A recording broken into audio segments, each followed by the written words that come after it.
Time to take a look at what's grabbing the headlines here in France. Florence Villeminot joining us for the press review this morning. Hello. Morning to you, Flo. Well, of course, one man back in the spotlight. He's never out of the spotlight, is he? Former French President Nicolas Sarkozy throwing his hat back into the ring. That's right. Not such a surprise, is it? We've been seeing this coming for quite some time. What's surprising is how he did it. He released a book called Tues pour la France, Everything for France, and it's really the talk of the town today. You can get more details in Le Parisien. In this book, you can see, J'ai décidé d'être candidat. I decided to be a candidate for the presidential election. I felt, this is what Sarkozy's saying, I felt I had the strength to lead this battle at a troubled time in our history. The 5 years to come will be full of danger, but Sarkozy says they'll also be full of hope. Well, in this book, he's laying out the key points of his political programme, isn't he? It's a programme that's focusing very much on national identity. That's right. Let's take a look at Le Figaro, which also got a sneak peek at this book, which comes out today. You can see a candidacy, a book, a project. Now, Le Figaro and other papers are pointing out that Sarkozy might shock some people because he's really proposing some strong-armed proposals when it comes to national identity. For instance, he dives right into the whole burqa debate that we've been talking about so much here in France. He wants to reinforce sanctions against women who wear the burqa. He wants to ban headscarves in French universities. Currently, they're banned in French public schools up until, at the end of high school, but he also wants to ban them in French universities. He also wants to ban headscarves in some companies. So you can see he makes some very controversial proposals here in this book. He also makes some controversial proposals about the economy. He says he wants to lower taxes and, of course, put an end to the very controversial 35-hour working week here in France. He's trying to win friends and influence people, isn't he? Well, the Figaro, they're huge fans of Sarkozy, and they're thrilled with his programme, aren't they? That's right. Le Figaro is really gushing today in their editorial. Huge cheerleader of Sarkozy for years, it must be said.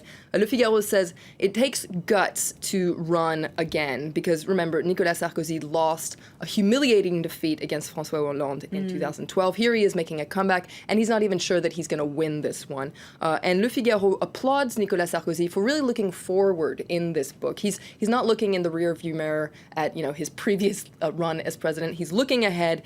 He's offering a real project for the future of France, and he has 5 urgent challenges that he lays out in this book. What are these 5 challenges? Well, Le Figaro talks about them in their editorial here. He needs to tell the truth, defend our identity, make us competitive again, restore authority, and guarantee freedom. Now, you can see the title there. It says that Nicolas Sarkozy has put his cards on the table. He's being very honest in this book.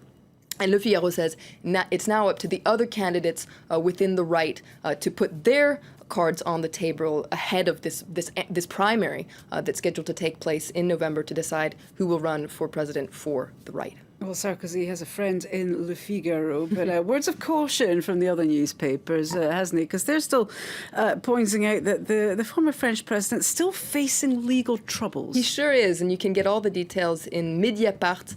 You can see this article where they talk about the fact that he's under formal investigation in 2 serious cases, one involving allegations of corruption and influence peddling, and the other allegations of shady campaign financing, rather. And they're not only these 2 cases, he's also targeted by several other cases as well. And Mediapart says, Sarkozy is really a unique case. We've never seen this in French history where someone with this much, legal action going on, trying to run for president. And it really begs a lot of questions in terms of timing.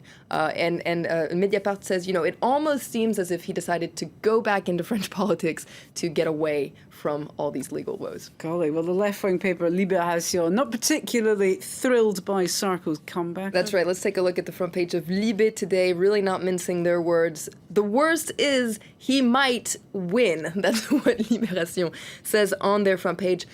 how in the world is he going to win? Because Sarkozy is certainly, this is quite a comeback. He is hated by many people in France, including within the right. How is he going to win? Well, Libération says that if he continues to surf on this wave of national identity and security saturating media coverage, well, he very much could win. And inside Libération says it's clear that his program that he lays out in this book, this is a program of fear. He's exploiting the current tense climate that we're seeing here in France. He's flirting with the far right, making immigrants, particularly Muslims, scapegoats for all of France's problems.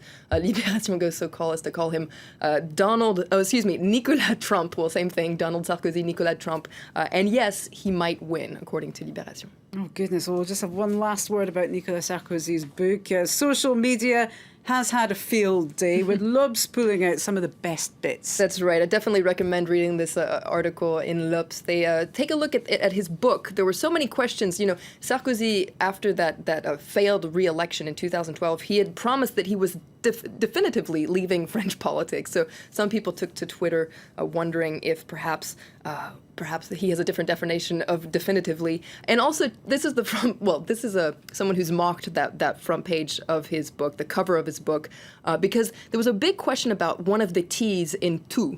One of the last T is red. People were wondering why in the world was that T red? Is it a hidden Christian cross? It also led to some spoofs like this one. Toutou pour la France. Toutou is a cute way of talking about a dog. And you can see here Snowy, or Milou, as you say in France. So perhaps some people taking the internet hoping that Snowy would run for president instead of Nicolas Sarkozy. Gosh, and he might well win. He might as win. Well, given the current state of the political climate. We'll have to leave it there, Flo, but thanks very much. Thomas Monod taking us through the French front pages. More from Flo. And the rest of the show this morning will be going through the international press. For now, though, do stay with us. You're watching France 24. Lots more still to come.